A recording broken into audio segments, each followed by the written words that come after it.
અને માતાજીને પ્રાર્થના કરીએ કે હે માં, અમે કશું જ જાણતા નથી તમારા પાસે.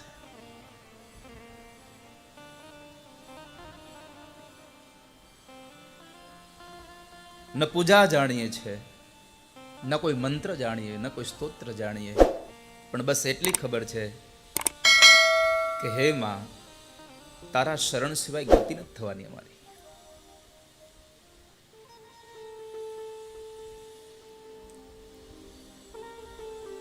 નથી ક્યારે એ તીર્થનું અમે અવગાહન કર્યું,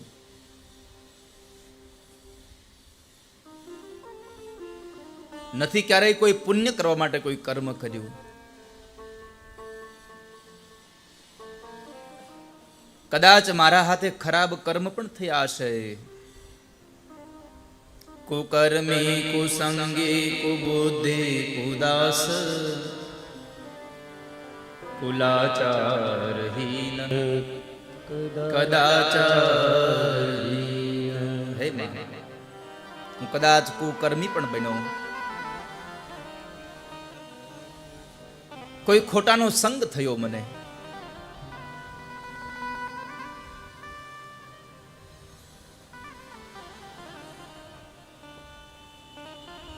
પણ માં, તારા સિવાય મારી કોઈ ગતિ નથી.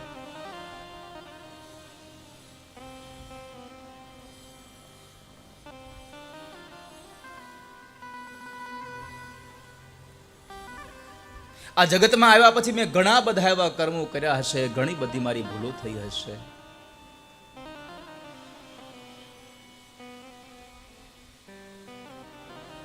અને આજ એટલો દુખી થયો છું, હું તારી પાસે આવ્યો. રે રે ભવાની બહુ ભૂલ થઈ છે મારી, આ જિંદગી થઈ મને અતિશય દોષો પ્રજાળી સઘળા, તબ છાપ છાપો.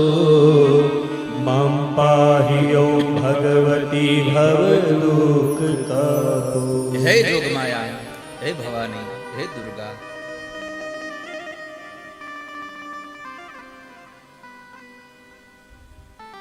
ઘણા બધા અપરાધો મેં કર્યા હશે,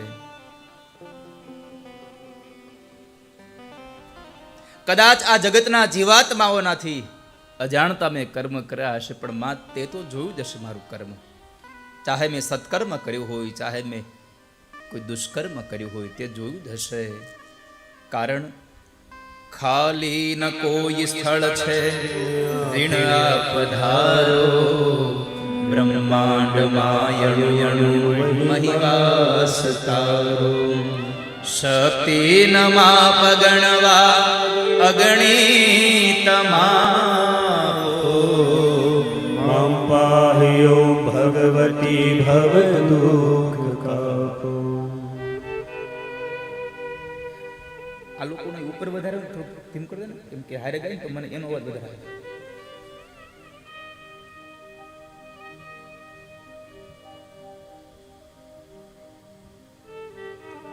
ખાલી ન કોઈ સ્થળ છે વીણવા પધારો.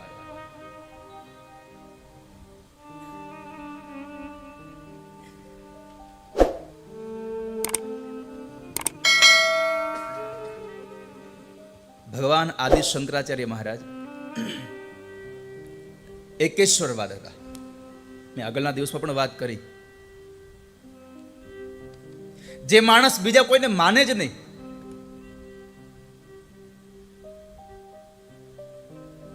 અને એમણે જ્યારે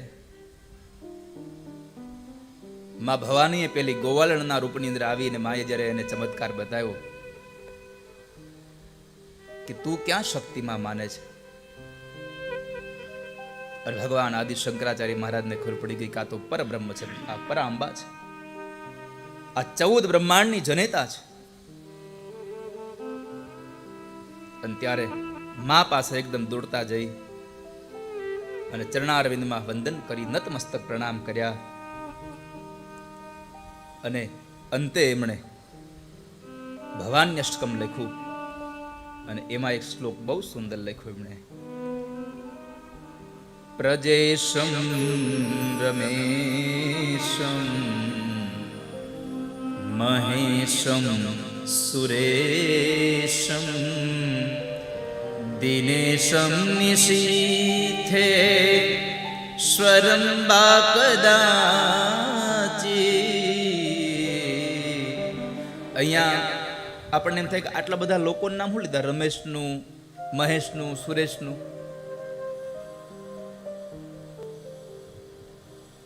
આ લૌકિક જગતના કોઈ, વ્યવહારિક જગતના કોઈ એક માણસના નામ નથી.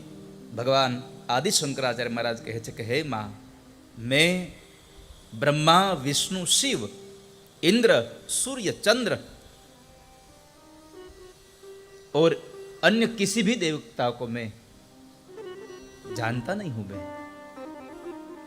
मां, मुझे मालूम है एक तू ही मुझे शरण देने वाली है, एकमात्र तू ही मेरी गति हो. गतिस्त्वम गतिस्त्वम त्वमेका भगवान.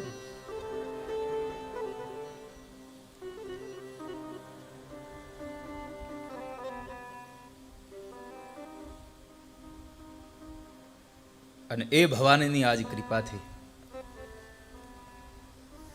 આપણે બધા અહીંયા બેઠા છીએ. આજે ઘણા બધા મહેમાનો, હિંમતનગરથી અમારે શૈલેષભાઈ પણ આજે પધાર્યા છે.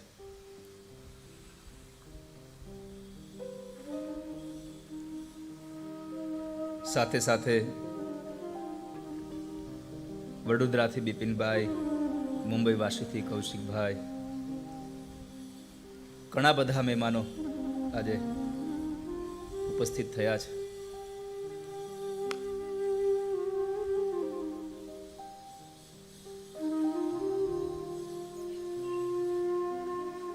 ગઈકાલે મેં એમ કહ્યું હતું કે આવતીકાલે આપણે નંદ મહોત્સવ કરીશું,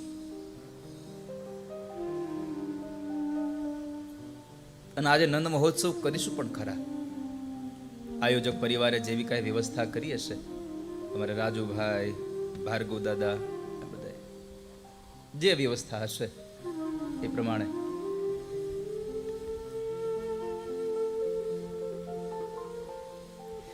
આવતીકાલ કેટલા વાગે થશે એ ખબર નથી મને, પણ આવતીકાલે કથા પ્રારંભ થાય અને કથા વિશ્રામ થાય ત્યાં સુધીમાં મહિષાસુર મર્દિની માં જગદંબાનું કાલે પ્રાગટ્ય થશે.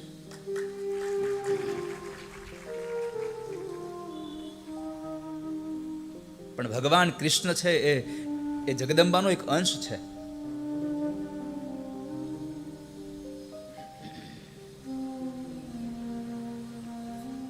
એક વખતના સમયે ભગવાન શિવ અને પાર્વતી બે બેઠા છે.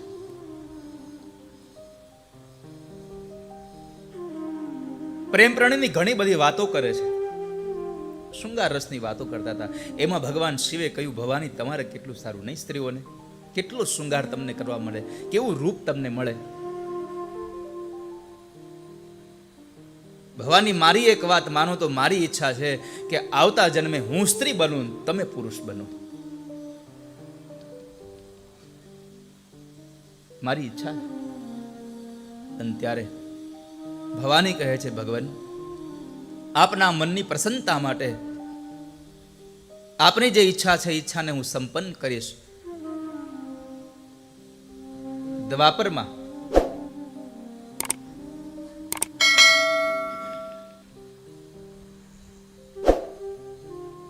વસુદેવ અને દેવકીને ત્યાં જે કૃષ્ણ જન્મશે, કંસનો ઉદ્ધાર કરવા માટે, ધર્મનું સંસ્થાપન કરવા માટે એ કૃષ્ણના અંશ તરીકે હું પ્રગટીશ, અને વૃષભાનુને ત્યાં રાધા તરીકે તમે આવજો.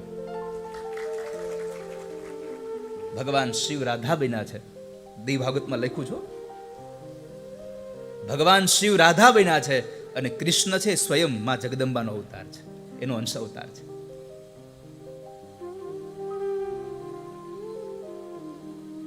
તો કંઈક સર્જન કરવું હોય તો સર્જન માટે એનું અંશને ઊભું કરવા માટે અંશી જોઈએ. તો આજ મને વળી પાછું એમ થયું કે ભગવાન કૃષ્ણ આવે એની પહેલા લાવ એકવાર માં દુર્ગાને લઈ આવીએ. એટલે આજ કાશીમાં બિરાજમાન જે સુબાહુ નામના રાજાએ કાશીમાં અને સુદર્શન નામના રાજાએ જે અયોધ્યાની અંદર માં દુર્ગાના મંદિરની સ્થાપના કરી, આજ દુર્ગાનું પણ પ્રાગટ્ય કરાવી દઉં સાથે. આજ બે પ્રાગટ્યો, માં દુર્ગા અને ભગવાન કૃષ્ણ. પણ દુર્ગાના પ્રાગટ્યની કથા બહુ અદ્ભુત છે આજે. સાથે સાથે આજે બહુ બધી કથાઓ છે. કેટલા લોકો નવરાત્રિના ઉપવાસ કરો છો? જરા હાથ ઊંચો કરો.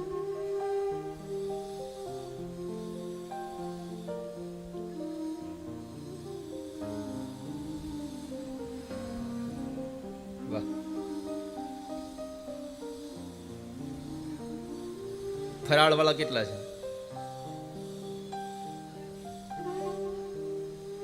વાહ. કઈ વાંધો નહીં. યથા યોગ્યમ તથા કુરુ. એને કઈને પ્રકારે પણ તમે, હું તો ત્યાં સુધી કહું છું કે તમે ઉપવાસ ન કરો તો કાંઈ નહીં, પણ નવરાત્રિમાં મા જગદંબાની ઉપાસના કરજો. અને નવરાત્રિમાં જ ઉપાસના શા માટે?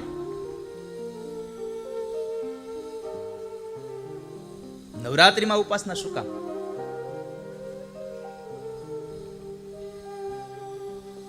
એનું પણ હમણાં તમને નવરાત્રિનું મહિમા બતાવું.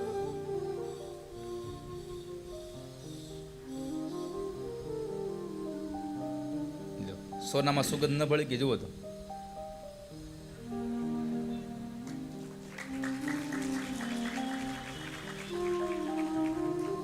આ તો રાધારમણ સ્વામી ઓલું થયું, આણદો ને માણદો ભેગો ને ભેગો. અમારે રાજકોટ સ્વામિનારાયણ મંદિર, ભૂપેન્દ્ર રોડ થી રાધારમણ સ્વામી અને રાજકોટ બાલાજી મંદિર અને જેતપુર સાંકળી થી અમારે વિવેક સ્વામી આજે પધાર્યા છે. આ બેવનું અહીંયા વ્યાસપીઠથી બાપ આપને અમે આવકારીએ છીએ, પ્રણામ કરીએ છીએ. આ તમામ શ્રોતાઓ વતી પણ આપને સૌને પ્રણામ કરીએ છીએ.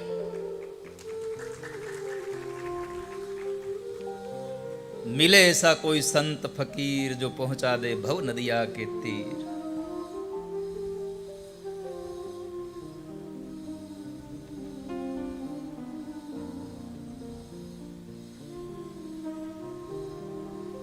કોઈ પણ વ્રત કરો, કોઈ પણ ઉપવાસ કરો, એમના પહેલા તમારે એ વ્રતને ઉપવાસનો મહિમા જાણી લેવો અને સાથે સાથે એનું વિધાન ખરેખર જાણી લેવું.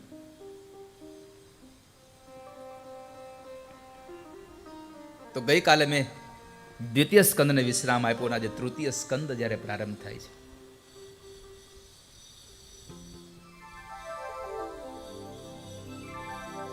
ત્રીજા સ્કંદના પ્રારંભમાં જન્મેજય અને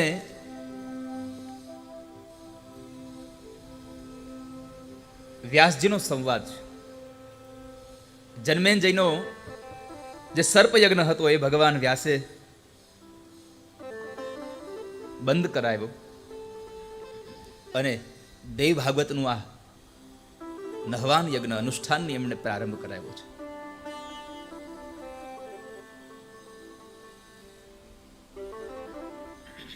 રાજા જન્મેજયે પ્રશ્ન કર્યો ભગવાન વ્યાસને,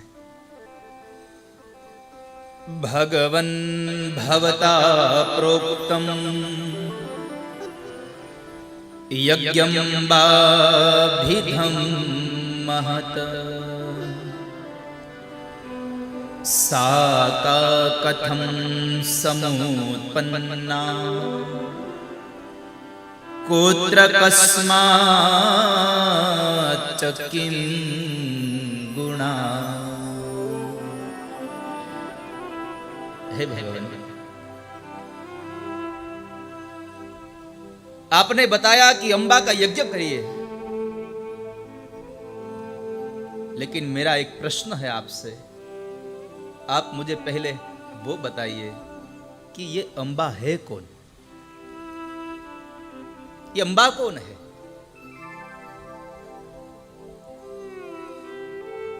और वो कहां रहती है?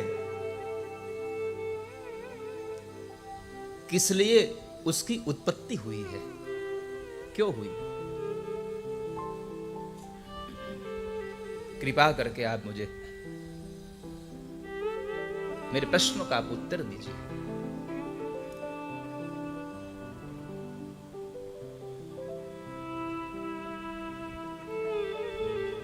एक प्रश्न जन्मेजय ने और कर दिया, बाप जी और मुझे वो बताइए कि वो अंबा का स्वरूप कैसा है, वो कैसी है? साका कथम समुत्पन्ना कुत्र कस्माच किम गुणा।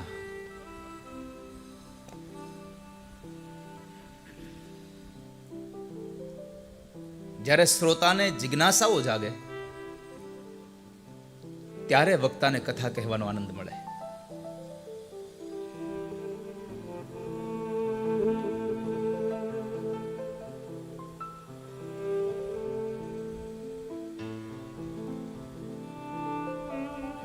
તો અંબા કોણ છે? સાંભળો રાજા.